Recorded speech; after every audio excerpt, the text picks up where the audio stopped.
Bayangkan dipecat di depan umum, dihina, dan dianggap tidak berharga oleh seorang manajer yang sombong. Tapi yang Bayu tidak ketahui, Arista, korban penghinaan itu, bukanlah sekadar staf biasa. Ia adalah pemilik tunggal perusahaan itu. Di balik tatapan tenangnya saat mengambil kotak kardus, tersimpan dendam yang dingin dan sebuah strategi mematikan. Arista telah memilih untuk menjadikan penderitaannya sebagai data, sebuah audit budaya ekstrim yang berfokus pada Bayu. Ia tidak akan membalas dengan pemecatan, melainkan dengan kehancuran psikologis yang lebih kejam, mengikis kepercayaan diri Bayu sedikit demi sedikit menggunakan strategi tak terlihat. Mengapa Arista memilih jalan yang penuh penderitaan ini? Apakah tujuannya murni menegakkan moralitas atau hanya memuaskan ego yang terluka? Sebentar lagi, kita akan menyaksikan operasi rahasia seorang jenderal yang memanfaatkan kekalahan pertamanya untuk memenangkan perang yang sesungguhnya, membuktikan bahwa otoritas sejati tidak terletak pada jabatan, tetapi pada kesabaran dan konsekuensi yang tak terhindarkan.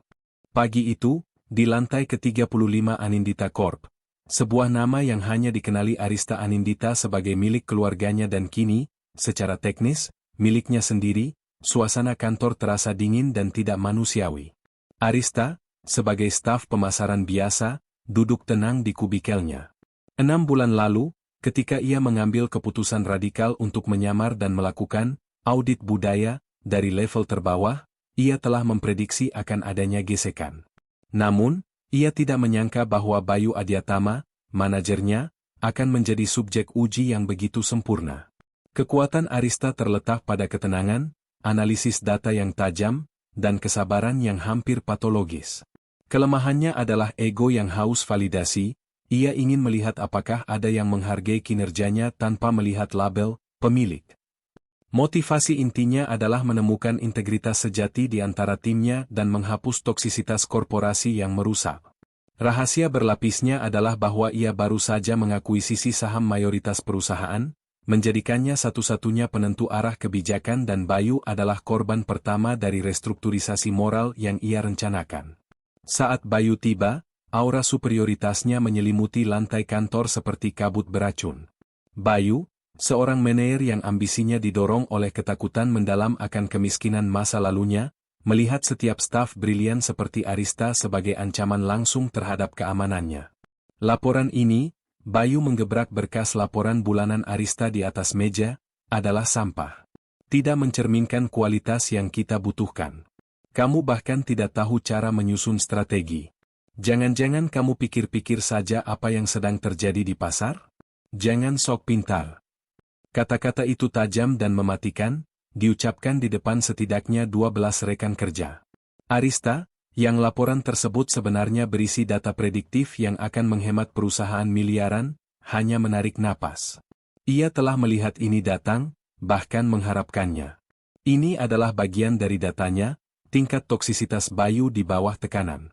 Rekan-rekan kerjanya hanya diam, ketakutan. Beberapa bahkan mengangguk samar, takut menjadi sasaran berikutnya. Maaf, Bayu. Saya sudah bekerja keras, jawab Arista dengan nada datar, suaranya hampir tidak terdengar. Kerja keras tidak cukup. Bayu menyeringai, pandangan merendahkannya seperti silet. Kamu tidak sesuai dengan standar.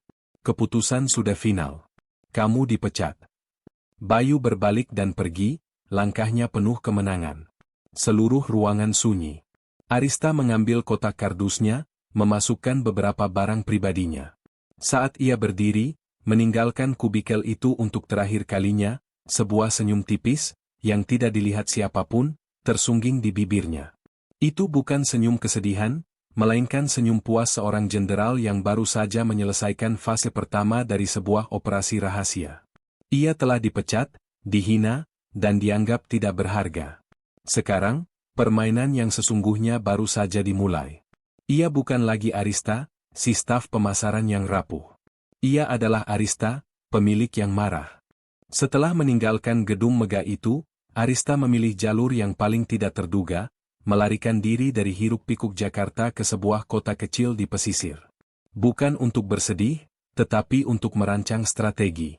Selama 2 hari, di sebuah pondok sederhana menghadap lautan biru, ia memproses data yang ia kumpulkan. Rasa sakit akibat penghinaan itu nyata, tetapi ia menggunakan rasa sakit itu sebagai bahan bakar untuk menguatkan resolusinya. Tujuan utamanya telah bergeser dari sekadar validasi diri menjadi pelajaran fundamental bagi Bayu dan budaya perusahaan secara keseluruhan. Arista menyadari bahwa balas dendam harus lebih dari sekadar pengungkapan identitas. Itu harus menghancurkan fondasi psikologis Bayu. Ia mulai menyelidiki.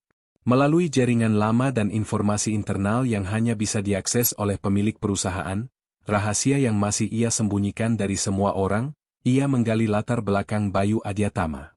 Arista menemukan bahwa Bayu tidak pernah hidup nyaman. Ia berasal dari keluarga yang berjuang, yang dihina karena kemiskinan, dan ambisinya yang gila adalah perisai melawan rasa takut kembali ke titik nol. Rasa sombongnya adalah kompensasi atas rasa tidak aman yang mendalam. Penemuan ini menjadi inti dari rencana kontroversial Arista. Ia bisa saja memecat Bayu dengan sekali ketukan palu, tetapi itu terlalu mudah dan tidak memberi pelajaran. Sebaliknya, ia akan memanfaatkan ketakutan Bayu. Ia akan membuat Bayu merasakan paranoia dan keraguan diri yang sama yang ia tanamkan pada bawahannya, mengikis kepercayaan diri Bayu sedikit demi sedikit sampai Bayu sendiri yang meruntuhkan kerajaannya. Ini bukan lagi balas dendam, ini adalah operasi psikologis korporat yang diwarnai dilema moral. Rencana Arista berputar pada dua poros. 1.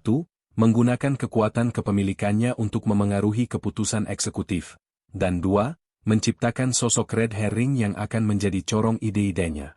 Ia menghubungi Dina, seorang staf senior yang tidak memiliki ambisi besar tetapi memiliki integritas. Dina adalah pion yang sempurna.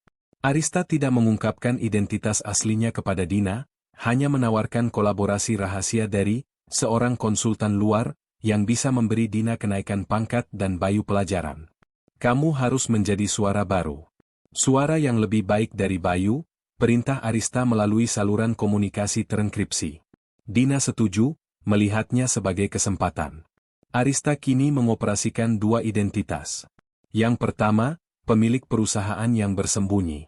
Yang kedua, hantu konsultan yang mulai mengirimkan strategi pemasaran brilian yang sudah ia rancang, seolah-olah itu adalah hasil kerja keras Dina. Arista tahu, jika Bayu dipecat karena kebodohannya sendiri, itu hanya kerugian finansial.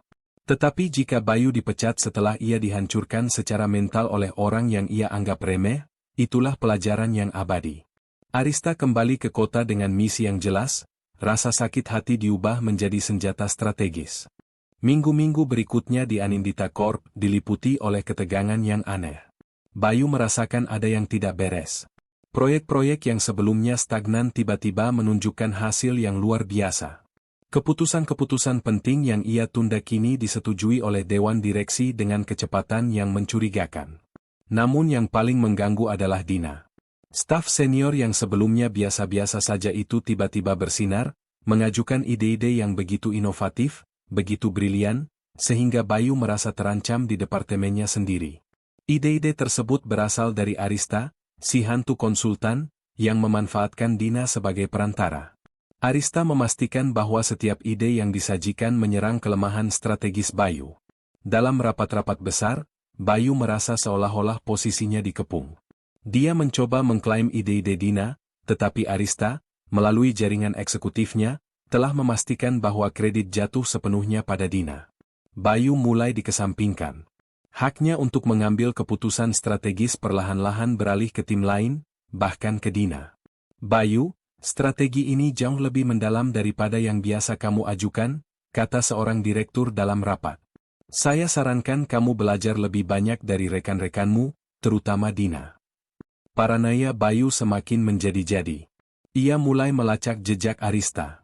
Ia menghubungi rekan-rekan Arista, bahkan mencoba mencari tahu detail pemecatan Arista. Namun, Arista telah menghapus jejaknya dengan sempurna. Tidak ada yang tahu di mana dia berada. Bayu merasa seperti ada konspirasi yang menghilangkan seorang saksi kunci dari keanehan yang terjadi. Puncaknya terjadi saat Bayu mempresentasikan proyek andalannya. Arista telah menyuntikkan red herring ke dalam strategi Bayu, sebuah data yang tampak cemerlang tetapi sebenarnya mengandung kelemahan fatal. Di tengah presentasi, Dina, yang sebelumnya di briefing Arista, mengajukan pertanyaan tajam yang meruntuhkan seluruh argumen Bayu. Bayu, dengan hormat, apakah Anda mempertimbangkan faktor regulasi baru di pasar Tiongkok? Jika strategi ini diluncurkan, kita melanggar pasal 8, ujar Dina dengan nada tenang. Wajah Bayu pucat pasi. Ia tidak pernah memikirkan detail itu. Pertanyaan Dina, sebenarnya pertanyaan Arista, membuatnya terlihat ceroboh, bahkan tidak kompeten. Dalam bisikan di antara para manajer, Bayu mendengar suara-suara yang menyarankan agar Anindita Corp mencari manajer yang lebih inovatif. Bayu tahu ia sedang terpojok, bukan oleh seorang pesaing yang ia kenal, melainkan oleh kekuatan tak terlihat yang menari-nari di balik bayangan Arista dan Dina. Ia menyadari ia sedang bermain api, dan api itu sudah mulai membakar karir yang ia bangun dengan susah payah. Klimaks dari operasi psikologis ini ditetapkan pada acara tahunan perusahaan, sebuah gala mewah di Hotel Bintang 5. Bayu datang dengan penuh kepalsuan, berusaha keras menenangkan dirinya dan meyakinkan rekan-rekannya bahwa ia masih memegang kendali. Namun, Bayu sudah menjadi cangkang kosong. Kepercayaan dirinya telah hancur oleh kegelisahan yang ditimbulkan oleh hantu yang terus-menerus merongrong kinerjanya. Ia menatap ke pintu masuk utama, tempat para eksekutif dan tokoh penting perusahaan berdatangan. Tiba-tiba, musik berhenti. Ada keheningan yang tegang saat semua mata tertuju pada pintu yang terbuka. Seorang wanita melangkah masuk. Ia mengenakan gaun sutra panjang berwarna merah oxblood yang memeluk tubuhnya dengan elegan, rambut hitamnya digelung tinggi, dan kalung berlian kecil memantulkan cahaya di lehernya. Langkahnya tenang, tegas, dan penuh otoritas. Seluruh auranya berteriak kekuatan dan kemewahan yang tidak bisa disangkal. Bayu terperangah. Jantungnya terasa seperti berhenti berdetak. Sosok itu, yang kini berdiri tegak dengan kepala terangkat tinggi, adalah Arista. Namun, Arista ini jauh berbeda. Tidak ada lagi keraguan atau kerapuhan dalam tatapannya. Matanya memancarkan ketajaman seorang pemimpin. Arista melangkah lurus menuju meja eksekutif tertinggi, menyambut tangan CEO dan para dewan direksi dengan anggukan hormat, bukan tunduk. Bayu, yang kini hanya berdiri membeku seperti patung, berusaha mencari udara. Ia melangkah maju dengan ragu. Arista, suaranya hampir tak terdengar. Arista berbalik, senyumnya kini bukan lagi senyum kesederhanaan, melainkan senyum kekuasaan yang dingin. Selamat malam, Bayu. Saya rasa Anda terkejut melihat mantan staf biasa Anda ada di sini. Arista melangkah mendekat, tatapannya menembus topeng Bayu. Saat mereka berhadapan, Bayu merasakan seolah-olah semua masa lalunya ditelanjangi. Arista berbicara dengan suara yang cukup keras untuk didengar oleh beberapa orang di sekitar mereka. Anda ingat, Bayu, saya pernah mengatakan bahwa saya hanya ingin membuktikan diri tanpa nama besar? Saya ingin orang-orang menghargai usaha saya sendiri. Arista berhenti, jeda dramatisnya menarik perhatian lebih banyak mata. Tapi saya sadar, bagi beberapa orang, hanya label kekuasaan yang bisa Anda hormati. Anda meremehkan saya karena saya adalah staf biasa. Anda menginjak-injak saya. Itu kesalahan besar. Arista mendongak, menatap matanya sendiri pada Bayu. Anda pikir Anda memecat seorang karyawan. Saya katakan yang sebenarnya. Anda baru saja memecat pemilik saham mayoritas yang menyamar untuk membersihkan sampah di perusahaan ini. Udara di aula pesta terasa seperti membeku. Bayu merasakan dunianya runtuh.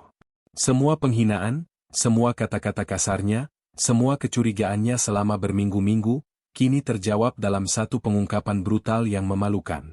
Arista tidak hanya membalas dendam, ia telah mengubah Bayu menjadi tontonan publik atas moralitas korporat yang gagal.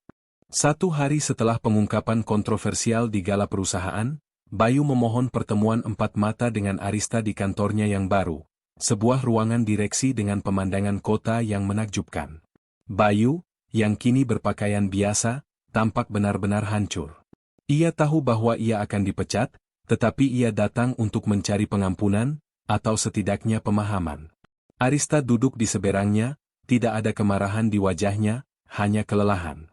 Arista telah mencapai tujuannya, tetapi ia juga harus hidup dengan fakta bahwa ia menggunakan kekuatan brutal untuk membalas ego yang terluka.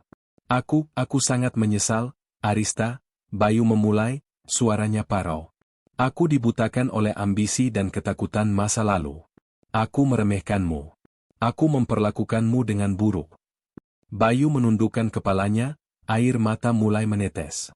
Aku tahu aku pantas dipecat. Aku tahu. Tapi kumohon, Arista, beri aku kesempatan untuk memperbaiki semuanya. Arista membiarkannya diam selama beberapa menit.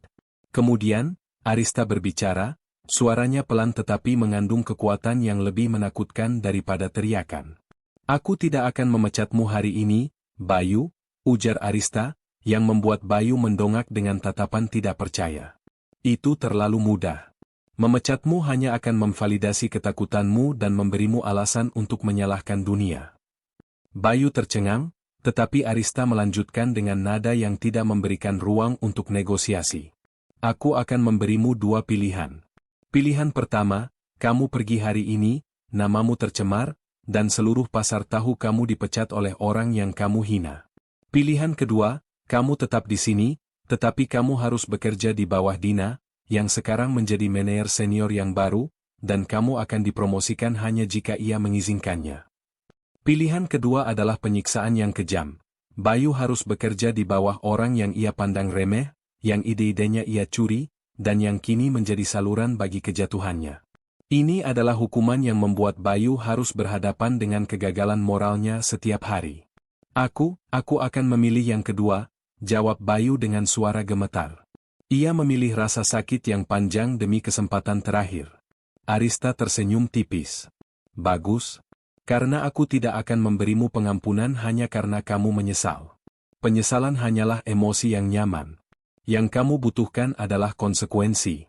Kamu harus belajar bahwa di perusahaan ini, otoritas tidak pernah lebih penting daripada kemanusiaan. Aku berharap kamu bisa berubah, Bayu, tetapi jangan pernah berharap aku akan melupakan semuanya. Kamu harus hidup dengan pelajaran pahit ini, dan kamu harus membuktikan bahwa kamu lebih dari sekadar ketakutanmu. Arista berdiri, mengakhiri pertemuan. Bayu ditinggalkan sendirian di ruangan besar itu, menatap keluar jendela.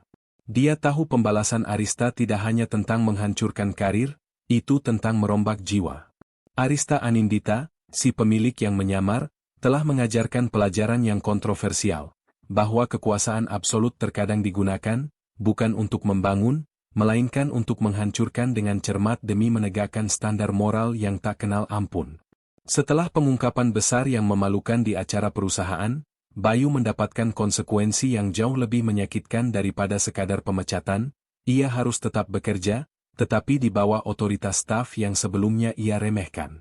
Arista menunjukkan bahwa pembalasan terbaik bukanlah pemusnahan total, melainkan pelajaran abadi. Inilah hikmah terbesar yang bisa kita ambil. Jangan pernah meremehkan siapapun, karena Anda tidak pernah tahu konsekuensi dari kesombongan, dan bahwa kemanusiaan harus selalu di atas kekuasaan. Cerita ini fiktif, namun kami merancangnya serealistis mungkin agar hikmahnya dapat menginspirasi kita semua. Terima kasih banyak telah menonton kisah dramatis ini hingga selesai.